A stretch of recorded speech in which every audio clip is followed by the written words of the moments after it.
Happy Friday, everyone. I'm meteorologist Josh Stone in for John Scalzi this morning, and it's going to be another beautiful day here in the Suncoast. We can be like, oh, ho-hum, whatever, another beautiful day, but we really could use some rainfall, and we'll talk more about that in just a second, but looks like maybe some rain could come our way next week. But right now, you walk outside, 68 degrees in Sarasota, 62 in Venice, 59 in Northport, 57 in Arcadia, a little bit cooler in Sebring at 54 degrees.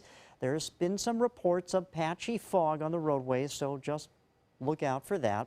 But as far as our forecast today, afternoon highs topping out in the low 80s once again, and that's above our average of 77. Partly cloudy skies this afternoon.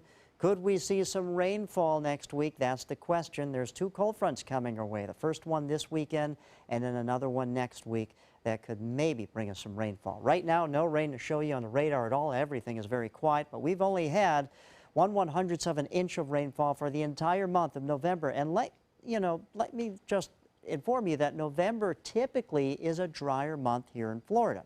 That's not unusual, but it is unusual to be this dry, only 0.01 inches of rainfall when our average should be just over 1.5 inches. So let's see what we can do to crank up the atmosphere to give us some moisture coming our way. As far as the futurecast goes, other than a few passing clouds, nothing's going to really bring us some rainfall. And then this cold front over the weekend comes in. As you can see, it clears out the skies thanks to dry air aloft, and we'll have plenty of sunshine over the weekend, no doubt about that, as high pressure settles in. And it will also drop our temperatures just slightly with the return flow around this area of high pressure, bringing in those northerly winds, and that's going to help dip our temperatures for highs in the upper 70s. But 77 is our average high for this time of the year, so we'll be right about average over the weekend.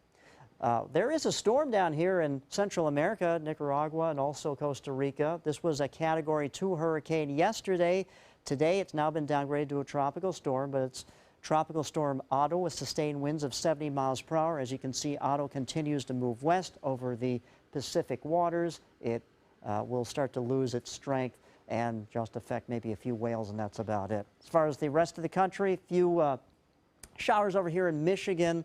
Just a little system, no real airport delays, but this is the next system plaguing the northwest right now, and this is the one that potentially could come our way next week and bring us some rainfall. I say potentially because the weather forecasting models are kind of all over the place with this. Yesterday, they really blew this thing up to bring us a pretty good dousing of rainfall next week, and now this morning, not so much. So we'll just have to monitor over the next few days. Your high tide this morning at 10:34 a.m. As far as the forecast for the boating and beachgoers, seas at 2 feet just offshore with a light chop just in the inland waterways, and your water temperature at 69 degrees. As far as your forecast over the next several days, mostly sunny skies will be the theme here. The last day of hurricane season is actually this next Wednesday, but we'll have a high of 81, and then maybe we could get some rainfall. Hopefully we can, because we really need to add some rainfall to our area.